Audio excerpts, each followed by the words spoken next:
제5장 벌칙 부분 들어가 보도록 하겠습니다. 문제풀이 교재 353페이지 2번 문제 보시도록 하겠습니다.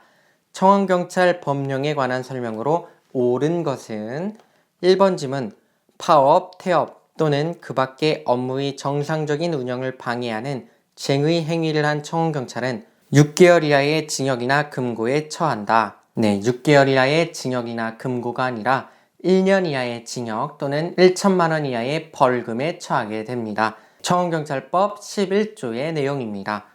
2번 지문 청원경찰이 직무를 수행할 때 직권을 남용하여 국민에게 해를 끼쳐서는 아니 된다.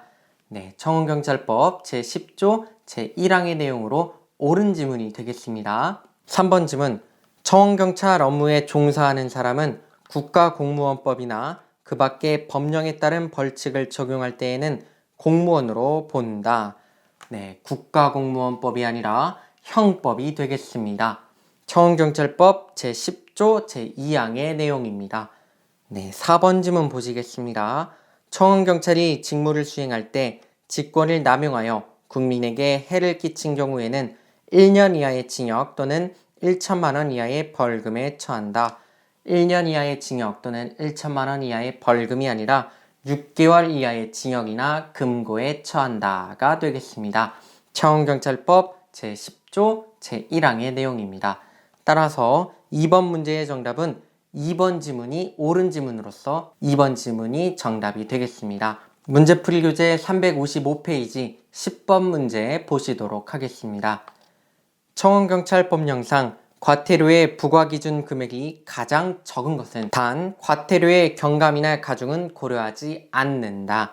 1번 지문 지방경찰청장의 배치 결정을 받지 않고 원자력발전소에 청원경찰을 배치한 경우 1번 지문의 원자력발전소는 경비업법 시행령 2조에 나와 있는 국가정보원장이 지정하는 국가보안목표시설, 즉 국가중요시설에 해당합니다. 이러한 국가중요시설에 지방경찰청장의 배치 결정을 받지 않고 청원경찰을 배치한 경우에는 과태료 금액이 500만 원이 부과됩니다. 만약 국가중요시설 외의 시설에 지방경찰청장의 배치 결정을 받지 않고 청원경찰을 배치한 경우에는 400만 원의 과태료가 부과됩니다. 10번 문제의 1번 지문 같은 경우에는 원자력발전소는 국가정보원장이 지정하는 국가보안목표시설, 즉 국가중요시설에 해당하므로 과태료는 500만 원이 부과됩니다.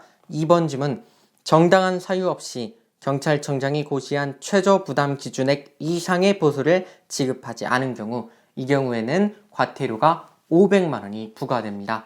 3번 지문 지방경찰청장의 승인을 받지 않고 징계로 해임 처분을 받은 때부터 3년이 지나지 아니한 자를 청원경찰로 임명한 경우 3번 지문에 징계로 해임 처분을 받은 때부터 3년이 지나지 아니한 자는 청원경찰의 결격사유에 해당합니다. 청원경찰 결격사유에 해당하는 자를 청원경찰로 임명한 경우에는 500만 원의 과태료가 부과되게 됩니다.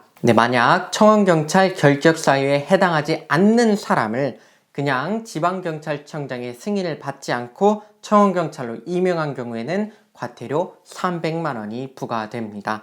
그런데 10번 문제의 3번 지문은 청원경찰 결격사유에 해당하는 자에 대하여 지방경찰청장의 승인을 받지 않고 청원경찰로 임명한 경우이므로 500만 원의 과태료가 부과되는 것입니다. 4번 지문 지방경찰청장의 감독상 필요한 총기, 실탄 및 분사기에 관한 명령 외의 명령을 정당한 사유 없이 이행하지 않은 경우 이 경우는 과태료 300만 원이 부과됩니다.